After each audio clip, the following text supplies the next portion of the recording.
robbery pursuit underway right now. Desmond Shaw live in SkyCal with more on this. Hey, Des. Hey, Pat, here we go. This is a pretty wild pursuit here. It's been in streets of South LA, downtown LA, and pretty close to Inglewood right now as we make this turn into the Hyde Park area. This is actually the pursuit from this is the suspect, we believe, from an earlier pursuit that began with Hawthorne PD, an alleged robbery suspect. There have been, we believe, 3 people in that vehicle. They got out and ran. 2 of those people taken into custody, but we believe that this person got into this vehicle right here. So it's unclear if this is a friend of them or if they commandeered this vehicle or what exactly the deal is. It's LA County Sheriff's deputies and Hawthorne PD on the ground, and the Sheriff's deputies helicopter overhead. Really, really difficult one here on the edge of LAX airspace and some insanely very dangerous driving in the midst of all of this one. Pat and Mike. You know what I was going to ask?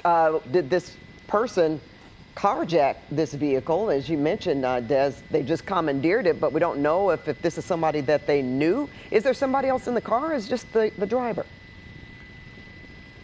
I have not been able to verify yet at this point. I haven't heard them say on the radio. Let's see if we can get a look inside while this vehicle is really, really close. I don't think I see anyone in the passenger seat there, so unless there's someone in the back, this is just the driver of this vehicle, just that alleged robbery suspect here. There is some crash damage to the vehicle, and earlier we had heard about some very, very close calls with this car, and I mean, we are in the midst of rush hour traffic, of course, so really, really insane.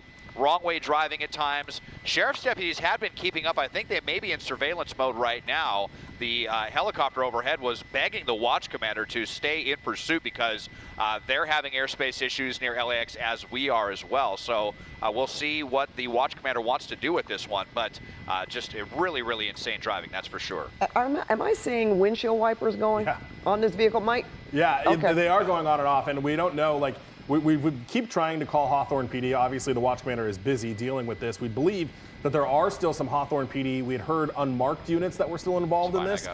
And this is the same law enforcement helicopter that's with it right now that has been with it since Hawthorne. They chased it all the way up, and as Des mentioned, somewhere in the area of Vermont and Florence, they got out of the original car. There were 3 people in the original car. We believe that 2 of them were taken into custody. Oh, look at this. Yeah, as we go through this intersection at 58th and Orchard. But we do know that the 3rd person then got in this car and continued to take off. Oh, that looked like Hawthorne or Sheriff. Who is that? Yeah, that was Sheriff. Yeah. So they are still pretty aggressively chasing this. Again, the airship asking to go back into full-blown pursuit as they are dealing with some of the LAX issues. Yeah, and you wonder, guys, I guess we haven't been able to prove. I mean, a stolen vehicle, it's just interesting. You can get into a car and just drive it. Were the keys in the car? And that was my question again, that they carjacked this vehicle, but we don't know the answers to those particular questions right now. Just seems rather strange for him to get out and just jump into another car and be able to do what he's doing right now. So when we look at some possibilities here, Des, you wonder if they've talked to the other folks that they apprehended. Are they giving them some information about possibly where this guy could be headed? Or ooh, that was close with this patrol car there. Yep, how this all started. Yeah, possibly. I mean, we just know that they're, robbery suspects, so not sure how much they're going to be, cooperating with the police or what information they'll be able to provide. There really hasn't been any opportunity, I can tell you, for a spike strip because of the super crazy driving of this suspect that at times has been on the wrong side of the road for really no reason. And in fact, I have to say it was really kind of crazy to watch sheriff's deputies as well at times were also on the wrong side of the road to stay in pursuit of this vehicle. It even looked like they were maybe going to try a pit maneuver at some point, but they just have not been able to find a safe position to be able to do that. But I mean, just blasting through stop signs again, rush hour traffic coming out into another busy street on La Cienega. That person there had to slam on the brakes to avoid that pursuit. So now as they come back towards us here away from LAX on La Cienega, which at times can basically be a freeway once we get out of the Westchester area. So we'll see how they're going to behave on this one. Up on the, I think they're up on the sidewalk right there. That's what it pretty looks close like. to it, up on the right shoulder anyway. So this is just incredible desperation at the worst time of day for something like this to happen. Are they pulling off from behind, Desmond? Law enforcement, or are they still following closely? And the reason I asked that question is because of how, I'm going to use the word crazy, that this this, I'm assuming it's a guy, started driving. How fast on the wrong side of the road. When it gets that dangerous, we know sometimes that officers will southbound pull up. Wow, over the divider. Whoa. Oh my goodness. Oh, now definitely wow. in the wrong direction. Mm. Boy, just to continue westbound to get the police off their tails there. So, yeah, I mean, there's units all over the place. I'm not sure if they're directly behind them right now. They're gonna have to work their way through traffic. They're not They're probably not gonna do what that suspect just did. Well, now there's another one right there. Yep, That's a sheriff's deputy vehicle that is back there. And then we saw some Hawthorne units back there as well, and we've seen other units coming in and out of the shot. So obviously a lot of communication going on between Hawthorne, who originally started this, sheriff's deputies who look to be in the lead of this, and then we're in LAPD's jurisdiction, so I'm sure they're very aware of this as well as we make our way towards Fox Hills, the 90 freeway, and the 405, where there's definitely going to be quite a bit of traffic there, continuing westbound at Bristol Parkway. So, once we get over towards Jefferson and the 405 at this time of day, if they continue, we're probably going to see a lot of traffic stacked up there. It looks like there was a sheriff deputy that may have actually been holding back traffic to try to prevent people from getting involved in all of this craziness. Yeah, I mean, you do have residences in that area as well, condominiums, apartments, and of course, besides the mall. So a lot to think about at this hour is while as this person is driving, and as you said, Desmond, he's really going to run into traffic. Well, he already has. So we'll see what their next move is and what law enforcement is going to do here. But right now, well, I've got 60 miles per hour in terms of the speed that this person is driving. We've seen him reach speeds over that, well, a little lower now. But still, so much traffic out there, Desmond, in terms of the opportunity for even a spike strip or certainly a pit maneuver hasn't presented itself. Yeah. Yeah, and we're northbound on Sepulveda now, and I have to wonder if they made that turn, because if he was going to continue west there towards Playa Vista, he was probably about to hit a wall of traffic. So still going to hit some traffic here. I mean, northbound on Sepulveda, we're paralleling the 405 and getting into the Culver City area now as well. So they're going to be made aware of all of this happening now in their jurisdiction. So, so many different apartments either, involved or aware of what's going on in their areas, but 70 miles an hour right now on Sepulveda, and kind of shockingly light traffic at this point. I thought we would have seen more, traffic backing up at this point. We'll see as we continue, though. I'm sure they're going to hit something once they get up towards the northern end of Culver City and the West LA area. A lot of busy intersections coming up, like Olympic, Pico, Santa Monica Boulevard, actually Venice and Washington before we even get to that. But this is just insane.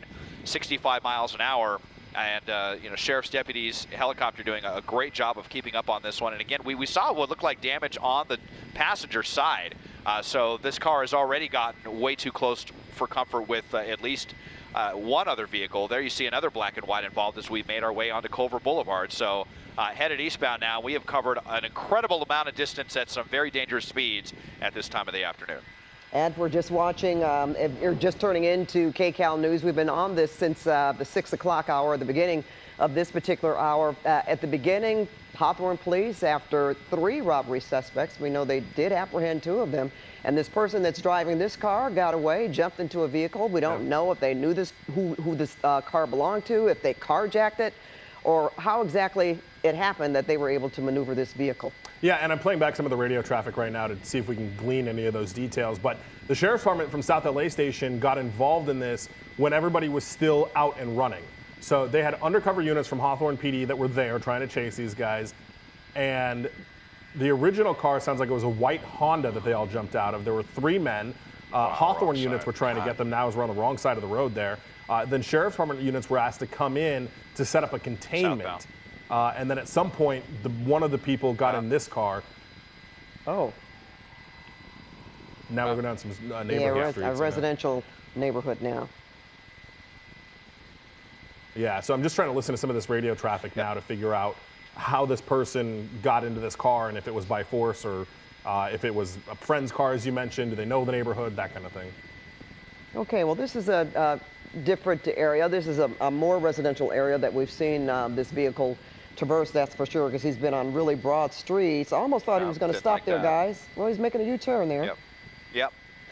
Yeah, maybe he didn't like what he saw. Maybe it might have been a dead end or something. I mean, there's a lot of very weird intersections in Culver City. If you don't know what you're doing, you could very easily end up in a dead end. You got, the big movie studios and train tracks and lots of, streets and that just kind of dead end. So let's see what they're doing here. We haven't been in a residential area in a while. Really would just, frankly, love to see this suspect. Oh, he's going to push his way right there. Might have traded a little bit of paint right there. And this might be a Kia Stinger, I was just noticing as well. If that is the case, it's actually the most competent vehicle in the Kia lineup. It's basically a sports car. I think it's one of those. I'm actually not entirely sure, though. But regardless, I mean, this person is driving this car like a crazed Lamborghini or something, just all over the place. And again, it sure looked like they made some contact with that vehicle, light contact, but going to be very unfortunate for that person if there's any damage that they're going to have to make an insurance claim with. So that it hasn't already ended in a wreck is frankly miraculous. Wow. Blowing through another red light now as we make this turn onto Jefferson. So we're getting into downtown Culver City right now. And again, a lot of weird intersections, a lot of traffic, a pedestrian area as well. If we continue kind of paralleling the Expo line, and still up to 60 miles an hour. So total lunatic driving right now. And we'll just see, I mean, how much longer this can continue before we potentially get a really bad ending. Wrong side of the road, again, to avoid all that traffic I was just talking about. And not even slowing down here at 70 miles an hour. What's going to happen if someone comes and pulls out? How do you... that was a close call right there. Absolute insanity. Oh, my goodness. Oh, my goodness. Yeah, oh, boy. It's really tough to watch. Just kind of holding my breath up here in SkyCal, wondering how much longer this can continue as we make the turn here off of Jefferson, kind of down into this commercial area where we have a lot of film production, kind of some light industries. But you see the authorities still managing to keep up with this suspect. Yeah, they haven't slowed down, which is surprising in all of the pursuits that we've seen in terms of the driver just driving so recklessly. And endangering other vehicles, people on the road. But they're staying with this. It looks like it. Oh, God, under us again. Okay, now and the suspect, very annoyingly for us, keeps going right underneath us. So bear with us here as this might end up going into another dead end. We'll see here in this we'll see in this residential area. I mean, we're really close to the Expo line. Nope, not going to be a dead end. Unfortunately, they're going to be able to continue driving out here as they make another turn. So just kind of winding our way around these residential areas here. Not sure that this suspect has any idea where they are right now. Just praying that they're not, getting into a dead end here off of Jefferson Boulevard, Lena Wee Avenue. And just narrow streets, barely even being able to take these turns, kind of looping around this neighborhood. But the authorities, hot on their tail here, they are not going to let them get out of the car and run easily, that's for sure. No, and as you mentioned, Desmond, at this point, it looks like they probably don't know exactly where they are. All right. Not really knowing the next move, just sort of desperate. Yeah. Probably knowing like, okay, yeah, eventually something's going to happen here. I just don't know exactly what or when. All right, there we go. Yeah. What was that? Yeah. They're going down a dead end. This is a dead end. He saw the sign that said no outlet, and he tried to turn around, but the authorities were not going to let him. So we'll see. It says no outlet, but sometimes there are streets that say that, and then there actually is an outlet. Nope, this really is a dead end. So I think they're going to get out. Maybe going to get out and run. Let's see. Oh, you definitely don't want to do that. You do not want to back up into the sheriff's deputy's vehicle, or this could go south really quickly. So now is the time to give up, dude. This is over. They have got him boxed in. Authorities out now, guns drawn. And this is what I was talking about in Culver City. If you have no idea what you're doing, you could very easily get yourself into a situation like this. And that is what this suspect has done near Shed Terrace and Wright Crest Drive. Yeah, not very familiar streets, right? Shed Terrace and Wright Crest Drive. So that's where we are. Certainly we'll not. Widen out and just kind of get a little lay of the land right here. Looks like that, well, I was thinking maybe that was a park or something, but no, this is just the end of a residential street. You have quite a lot of greenery and a little bit of open space here, but fences on all sides. and the suspect is boxed in perfectly by the authorities. And one would hope that this person wouldn't try to get through that fence. Of course, we've seen that before. Yeah, and you Just saw, saying. I mean, you saw when he realized he was, kind of making his final error here, which was he saw both those streets were no outlets. There's a lot of movement in the front seat, Des. Yeah.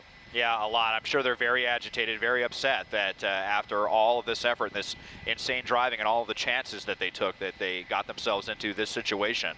Looks like kind of thrashing about. I'm sure very emotionally distraught because they realize that the jig is up and that this is almost certainly going to end with them in handcuffs soon. Well, they did, the windshield wipers aren't going anymore, so they did think to turn them off.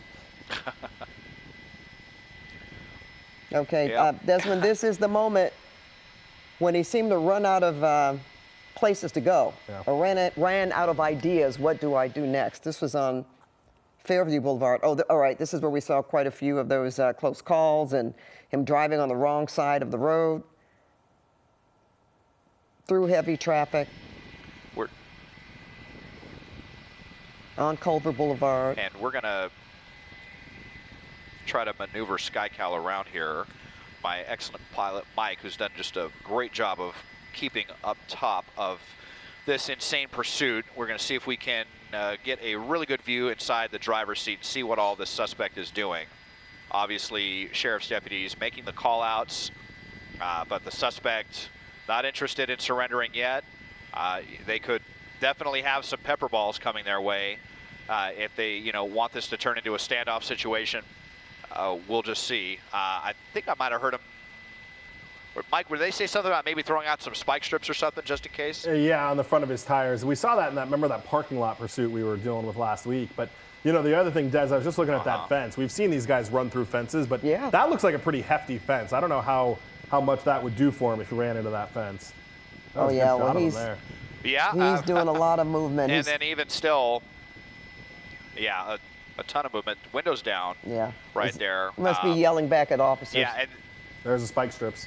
Yeah, I'm just kind of looking out here at, they're going to put the spike strips out now, but, if it was even to try to attempt to go through those fences, I don't think it's going to land anywhere that this vehicle would be able to get through. It's onto private property. Well, now all of a sudden, he's got the hands out like he wants to. Oh, I think we might have just had a pepper ball go in there. He's got his hands out. There's two people. There's a person in the back seat. Oh, okay. Wow. So there's someone in the back the whole time. It looked like, I thought it looked like somebody. They may have even been. Okay. That's interesting. Almost looking like they're pleading with authorities here. But so if there's someone in the back, I wonder then if that is the suspect that they've been wanting, and this is just their friend who's been doing the crazy driving, or what the deal is, or if the driver got in the back seat and this is the suspect that's been driving. Unclear at this point. That would make a lot of sense, Des, because throughout, while you guys were talking, I was playing back the radio traffic and never heard this get upgraded to any kind of carjacking or stolen car or anything like that. So it would make more sense that this driver maybe picked up that third suspect and got into a chase, because there was never any mention of this being a stolen vehicle, a carjacking suspect, or anything like that. And you'd have to just leave your keys in the car for someone to just come and maneuver the car, take off, and drive with it. As you say, wow. Well, okay, they threw the keys out. Yeah. I mean, he's kind of holding his eye. He might have had some pepper balls there. He's kind of holding his eyes like he's in some pain right now. Clearly agitated. You could see almost like he's pleading with the authorities, but there's not really any pleading to do. Just need to see some cooperation here. But definitely unhappy. No question, and what's going on with the other person in the car as well. Have to wonder, but they've got that tint on the windows, so I do see a little bit of movement there in the back seat, but not much, and still, I mean, you're sitting here hooting and hollering. What? Oh boy, he's holding a baby. That's oh my goodness. Oh my. Wow, I can't even believe this. So to think that they were doing this kind of driving with a child in the car. Absolutely unbelievable. So this is just an incredibly disturbing thing to see. Then you wonder if officers knew that. Yeah. Did you say they pepperball this vehicle, Des? And I wonder, my other question too is from the back. Looked like it. Okay, they're opening the door and hopefully And you know those windows are so dark, they wouldn't have Yeah. been able to see that baby in there. Oh my goodness. Yep. Yeah. Yeah. There's right. And then if the baby was in the back seat, as they're supposed to be when they're this small, and look, this is a very Young. little child right here that is in It's an their infant. arms. This isn't even a toddler. Okay, This and is there's- definitely an infant. The And back so door now is opening. Getting out with the infant. And there's going to be the other person involved in this that we're thinking may actually be the suspect in the back. So, but what a horrible turn of events here to see. And hopefully that child is okay and just, oblivious to everything going on. Because that child's life was in danger. Oh, and just the that way guy could have, or whoever's driving this vehicle could have hit another vehicle, and it just could have ended horribly. Okay, I just saw him throw something, so taking off his I'm gonna sweater. say that's a bag, right? Yeah, it looked like he was taking off his sweater. I think he handed the baby back to the back seat, took off his sweater, and now it looks like he's maybe grabbing it again. But just the way this guy was driving, and now to know that there was a baby in the back seat. That just makes it even worse, so much worse. And let's say we're thankful that that this did come to a stop, and we just want to see that baby safe and sound in the arms of some responsible Adults, yeah. yes, like law enforcement. Can imagine what they're thinking right now too, knowing that there's a baby. Well, it totally changes their tactics. Absolutely. I mean, if they did shoot that pepper ball in, they're certainly not going to do it again. It really changes a lot of the of tactical resources that they have now, knowing that this is a very small child in that car. It looks like it's a woman in the back that's now holding the baby. Oh. And she's getting out. She's out with the baby, thank God. This is interesting. So, all right. One last hug and kiss. So, yeah. Wow. Now, there's still, okay. Well, guys, we haven't seen So- something like this before. Yeah. Yeah, maybe this was his wife or girlfriend that picked him up, or what the deal is. But so we do believe then that this is the suspect, Right. and maybe he put her in the back seat. I mean, it's still just kind of this certainly looks like the suspect that that they thought from the other pursuit. Now getting out after all of that outpouring of emotion, but the inevitable here at the end of this pursuit. And you know, you it wonder, will be ending guys, here shortly. did she come to pick him up? Did Right. she come to stop him? From what he was doing to try to get him to stop? You just never know. I guess we'll find that out later. And that'll be all part of what they're going to have to figure out. What involvement, what knowledge did she have? Did she know he was running from law enforcement, or did she just think, I'm picking him up and let me jump in the back seat with the baby? What we would hope is that she didn't have any involvement in this, and the baby can hopefully stay with her, or at least some sort of relative. But just a really wild turn of events. That we didn't realize until the very end. This was just so dramatic. And again, looking at everything that this vehicle, where it traversed and how this all happened, just happy that that baby is okay. And obviously, the mother too. She's a mother. And we just wonder how this happened, how it came about. Maybe he called her. And they're putting her in handcuffs. Well. Yep. Until they can at least sort it out. And I'm sure a deputy is holding the baby somewhere. Yeah, and hopefully, as you say, that there's another relative that can, they can give the baby to. And if they are watching this on Well, they television, haven't I cleared could the just vehicle imagine. yet. Oh, all right, Des. What do you say? They haven't. Well, they're still kind of in a position here where they believe that there's someone else in the vehicle. So, I mean, just the way that their stance is. And again, because of what always happens with these pursuit vehicles, it seems like 99% of the time they have, the really dark tint. So the authorities can't see inside. They're going to come and clear the vehicle. This is probably just precautionary, but they need to be absolutely sure that there's no one else, heaven forbid any other children, especially in the car, as they come in. And it looks like going to be okay. Just waiting to see those 4 fingers for the code 4 all clear. They're going to check the trunk as well. But unless there's anyone in the trunk, it looks like we are clearing the vehicle. All right. Well,